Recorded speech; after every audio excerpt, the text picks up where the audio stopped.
Hello guys, कैसे हैं आप लोग। मैं उमेद तलड़ा, आपका फ्रेंड, फिलोसोफर एंड गाइड। तो 40 डेज ही अब बचे हैं रिजल्ट में। 25 फेब को आपका रिजल्ट है, दिसंबर 25 एग्जाम्स का। तो जो भी बच्चों ने अपीयर किया है, अब 40 डेज ही हैं। 15 दिन आप ऑलरेडी यूज़ कर चुके हो। आपको जो एक नीडेड ब्रेक था, रिलैक्सेशन था, मी टाइम था, जो भी था वो सब आपको मिल गया है। अब आप रिचार्ज हो गए हो, ठीक है। तो अब 40 डेज और बर्बाद करना बिल्कुल बेवकूफ़ी होगी। तो 40 डेज एटलीस्ट आपको यूज़ करना चाहिए मेरे हिसाब से। तो क्या क्या कर सकते हैं इस वीडियो में हम डिस्कस करेंगे। वीडियो आखिरी तक आपको देखना है और वीडियो लाइक ज़रूर करना है। और अगर आप नए हो, पहली बार मेरा वीडियो देख रहे हो, चैनल सब्सक्राइब ज़रूर करें। Thank you so much. चलिए स्टार्ट करते हैं। दो चीज़ों में मैंने बांटा हुआ है। पहला है कि पढ़ाई से रिलेटेड ही करना है, ठीक है। पढ़ाई से रिलेटेड ही अगर आपको करना है तो सबसे पहला है, आपकी जो पढ़ाई अगर अधूरी रह गई है, काफ़ी बच्चों के पेपर अच्छे नहीं गए हैं, उनको पता है ना, उनको पता है, आईने में वो देख रहे हैं, उनको पता है वो फेल होने वाले। तो अगर आपको पता है, अब भले किसी और को न पता रहे, कोई फर्क नहीं पड़ता, क्योंकि आपको पता है। तो अगर आपको पता है तो आपको पढ़ाई स्टार्ट कर देनी चाहिए। जो जो सब्जेक्ट्स आपके अच्छे नहीं गए हैं उनकी पढ़ाई आप स्टार्ट कर दो। पेपर अच्छे नहीं गए हैं मतलब कुछ ना कुछ रिक्वायरमेंट होगी, कुछ ना कुछ आप नहीं कर पाए हो, उस पर आपको काम करना ज़रूरी है। अब कोई प्रेशर भी नहीं है, पहले प्रेशर था, आप नहीं कर पाए या कुछ और रीजंस होंगे, लेकिन अब कोई और रीज़न नहीं है। अब आप रिलैक्स्ड हो, आपके पास टाइम भी है, कोई प्रेशर नहीं है, कोई पेपर नहीं है, आप अच्छे से सारी चीज़ों को पढ़ सकते हो, कवर कर सकते हो। तो पढ़ाई को कंप्लीट करें। जो भी चैप्टर्स आपके नहीं हुए थे वो अभी कंप्लीट करें। जो भी सब्जेक्ट्स में जो भी कॉन्सेप्ट, जो भी चैप्टर, प्रैक्टिकल्स, जो भी आपसे नहीं हुआ था उस वक्त, क्योंकि टाइम कम था, आप नहीं कर पाए थे, अब आपके पास टाइम है, अब आप उसको ढंग से प्रॉपर तरीके से क्लासेस लेके पढ़ाई कर सकते हैं, ठीक है। तो प्रॉपर क्लासेस लेके पढ़ाई करने का भी समय आपके पास अवेलेबल है, तो प्लीज़ उसको यूज़ करें, ठीक है। क्योंकि ये चीज़ डिले करके कोई फ़ायदा नहीं है। अगर कोई चीज़ नहीं हुई है तो आपको करनी तो पड़ेगी ना। अब क्योंकि आपके पास कोई प्रेशर नहीं है, ये सबसे बेस्ट टाइम है वो चीज़ करने का, ठीक है। तो पढ़ाई कंप्लीट करें, जो भी सब्जेक्ट्स का आपका नहीं हुआ है वो। दूसरा है, साइड में थोड़ा सा एक्स्ट्रा करिकुलर एक्टिविटीज़ आप करें, ठीक है, जो आप नॉर्मली नहीं करते, ठीक है। तो जैसे कि क्या सर, जैसे कि करंट न्यूज़ आप फॉलो करो।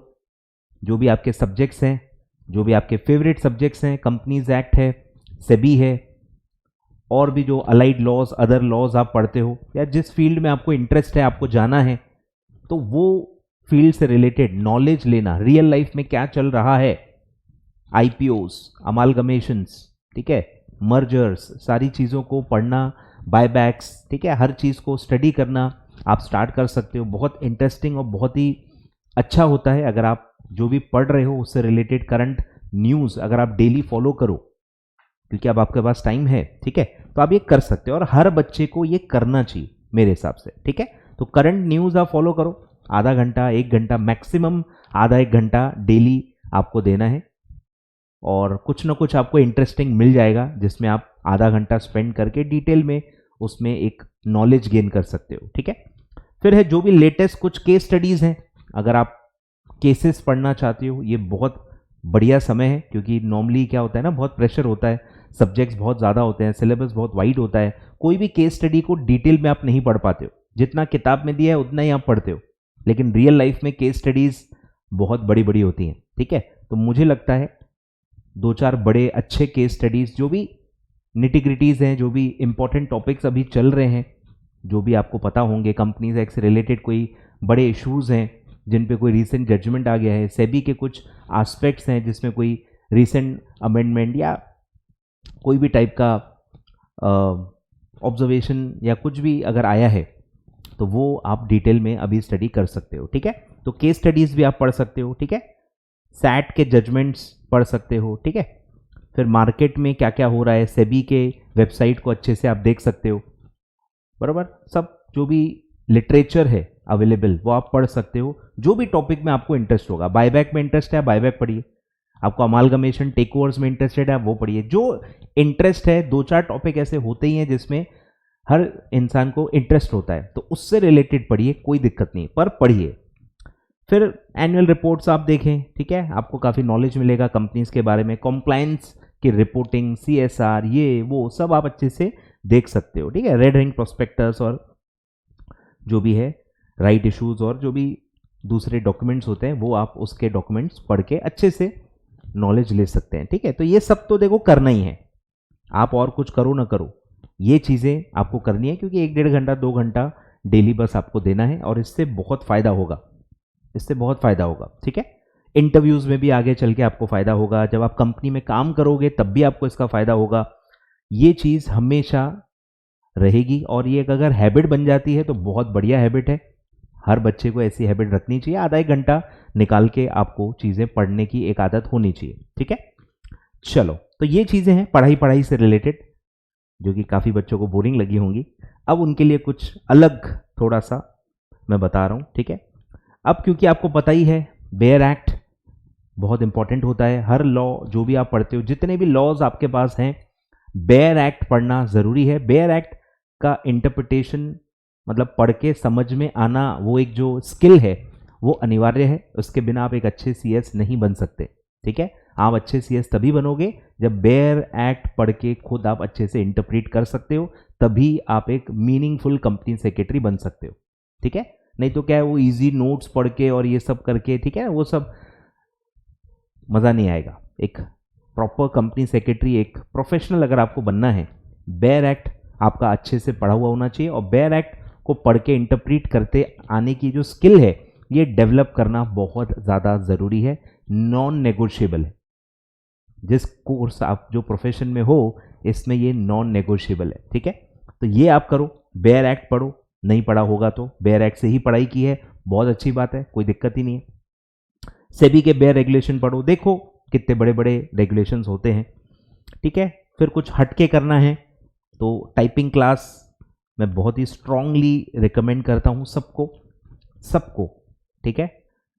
कोई भी ये वीडियो देख रहा होगा, कोई भी प्रोफेशनल कोर्स कुछ भी कर रहा होगा, आगे आपको सब कंप्यूटर पे ही काम करना है भाई, पूरा दिन कुछ ना कुछ आपको कीबोर्ड पे ही काम करना है। टाइपिंग स्पीड इतनी इंपॉर्टेंट है, इतनी गेम चेंजर है, मैं आपको नहीं बता सकता। मतलब इतना पढ़ा लिखा होने के बाद भी मेरे पास शब्द नहीं है उसका फ़ायदा समझाने के लिए, क्योंकि इतना ज़्यादा फ़ायदा मुझे पर्सनली हुआ है, ठीक है। तो ये आपको ज़रूर करनी चाहिए कंप्यूटर टाइपिंग क्लास, 1-2 महीने में ही आपकी एक अच्छी स्पीड आ जाती है और वो आपको आगे बहुत काम आती है, ठीक है। फिर कुछ लोगों को कंप्यूटर क्लास करनी होती है भाई, वो भी कर सकते हैं। MS ऑफिस का जो पूरा कोर्स है वो आप कर सकते हो, ठीक है। MS CIT या जो भी नाम होगा, MS ऑफिस आप सीख सकते हो, वर्ड, एक्सेल, पावर पॉइंट, ये तीनों चीज़ें आप चाहो तो स्टडी कर सकते हो, ठीक है। अब कुछ बच्चे टैली वैली बोलते हैं, तो टैली का मुझे नहीं लगता कंपनी सेक्रेटरी वालों को कुछ इसका काम है, ठीक है। अगर आप CA कर रहे हो तो आप कर सकते हो, टैली CA कोर्स के लिए बहुत इंपॉर्टेंट है, CMA वालों के लिए भी ठीक ठाक इंपॉर्टेंट है, बट CS के लिए इतना ज़्यादा रेलेवेंट नहीं है, ठीक है। तो टैली वैली थोड़ा मेरे ख्याल से गलत डायरेक्शन है, आप मत जाओ। फिर कुछ लोगों का जो एक फोबिया है कि उनको इंग्लिश नहीं आती, तो उनको ये सब करना है, इसमें मैं भी था।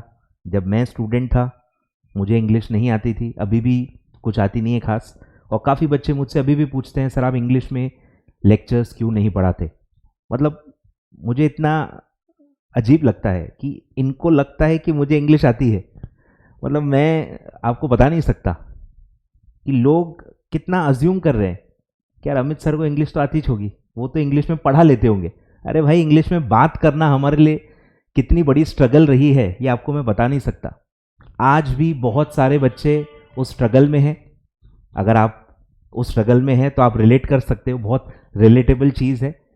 इंग्लिश में पढ़ाना मतलब कितनी बड़ी बात है, ये मतलब बच्चों को मैं समझा ही नहीं सकता। बड़ी मुश्किल से इंग्लिश में बात करना मैं सीखा हूँ, बट इंग्लिश में पढ़ाना एक अलग ही लेवल है जो मैं आज तक अचीव नहीं कर पाया हूँ, कि मैं रुक जाता हूँ, अटक जाता हूँ। आपको पता ही है इंग्लिश बोले तो कन्वर्जन, आपको माइंड में कन्वर्ट करने पड़ते हैं सेंटेंसेस, और बातचीत करने जितनी स्पीड तो मेरी आ गई है, बट पढ़ाना, एग्जाम्पल्स देना, ये पॉसिबल ही नहीं है, ठीक है। मतलब पूरा जो टीचिंग का जो मज़ा है, जो फ्लो है, जो फ्लेयर है, वो ही नहीं आ पाएगा। इसीलिए मैं इंग्लिश में नहीं पढ़ा था। ठीक है, तो आई जस्ट होप कि आपको पता होना चाहिए। ठीक है, तो इंग्लिश ग्रामर पे आप काम कर सकते हो। ग्रामर बहुत इंपॉर्टेंट है, बोरिंग ज़रूर है पर आगे बहुत काम आता है। मैं बता नहीं सकता आपको कि आप जॉब करोगे अगर या आपका खुद का प्रैक्टिस करोगे, कम्युनिकेशन तो आपको करना ही है। इंग्लिश स्पीकिंग एंड ग्रामर बहुत ज़रूरी है। ये भी वही है कि आज नहीं करोगे कल करना ही पड़ेगा। मतलब ये चीज़ जितनी निगलेक्ट करोगे उतना आपको प्रॉब्लम होगी, जितनी बड़ी एज होते जाएगी उतनी प्रॉब्लम बढ़ते जाएगी। आज मैं सोचो इतना बड़े एज में अगर मैं इंग्लिश ग्रामर सीखूंगा मुझे और बुरा लगेगा। तो जितना आप अर्ली करते हो उतने चांसेस हैं कि आप ये करोगे।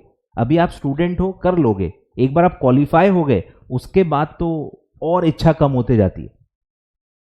तो इसीलिए कह रहा हूं स्टूडेंट हो, अभी स्टूडेंट लाइफ में आप सारे स्ट्रगल सारे चीज़ें कर सकते हो। ठीक है, और फिर है ये भी जितना तारीफ करो कम है, नेटवर्किंग बहुत इंपॉर्टेंट है लाइफ में। आपको मतलब ये तो करना ही चाहिए, नेटवर्किंग करना ही चाहिए। लोगों से बातचीत रखो, पता रखो लोग क्या कर रहे हैं क्या नहीं कर रहे हैं, और टच में रहो, सबसे टच में रहो तो आगे चल के सारे लोग आपको काम आते हैं। ठीक है, नेटवर्किंग बहुत ज़्यादा इंपॉर्टेंट है आपके प्रोफेशनल करियर के लिए। चलिए, तो ये कुछ चीज़ें थी जो मेरे हिसाब से आपको करनी चाहिए। ठीक है, कमेंट बॉक्स में कमेंट करके ज़रूर बताइएगा कि आपने अपने लिए क्या प्लान किया है। How will you be planning to spend this 40 days. ठीक है, 40 डेज में आप क्या करने वाले हो ज़रूर कमेंट करें। भले हो सकता है आपने भी प्लान नहीं किया हो, पर क्या ये सब सुनने के बाद एटलीस्ट आपकी क्या इच्छा हो रही है वो भी आप कमेंट कर सकते हैं। पर डू नथिंग स्ट्रैटेजी मत रखना कि मैं कुछ नहीं करूँगा, मतलब बहुत गलत है। सुनने में या बोलने में आपको मतलब बहुत ऐसा लगता होगा कि हाँ ऐसा वैसा स्टाइल मार रहे हो, बट बहुत ही पैथेटिक चीज़ है डू नथिंग इस उम्र में और इस कोर्स में आके 40-40 दिन अगर आप कुछ नहीं कर रहे हो तो दोस्त आप बहुत गलत डायरेक्शन में हो, गलत संगति में हो, गलत सोच है आपकी। बहुत आपको रिफाइन करना पड़ेगा आपकी सोच को, आपकी मेंटालिटी को। एक एक दिन बहुत इंपॉर्टेंट है, आगे चल के ये सारा समय नहीं मिलता। आपकी इच्छा बहुत होगी पर समय नहीं मिलेगा, क्योंकि आप एक रूटीन और एक पैसे कमाने की हौड़ में जब लग जाते हो, रिस्पॉन्सिबिलिटीज ऑल ऑफ सडन जब आपको मिल जाती हैं, फिर वो चीज़ें करने का टाइम ही नहीं मिलता है। इंटेंट बहुत होता है पर टाइम नहीं होता। आज आपके पास टाइम है पर इंटेंट नहीं है। इंटेंट आप बना सकते हो, टाइम आप ला नहीं सकते। तो ये सब चीज़ें आप जैसे जैसे बड़े होंगे, दाढ़ी बढ़ेगी, सफ़ेद होगी, आप ये सब समझोगे। मेरी दाढ़ी सफ़ेद हो गई है, मैं सब चीज़ें समझ गया हूँ और इसीलिए आपको समझा रहा हूँ। चलिए, thank you so much. Do like the video, do share the video with your friends and do subscribe my channel. Thank you so much.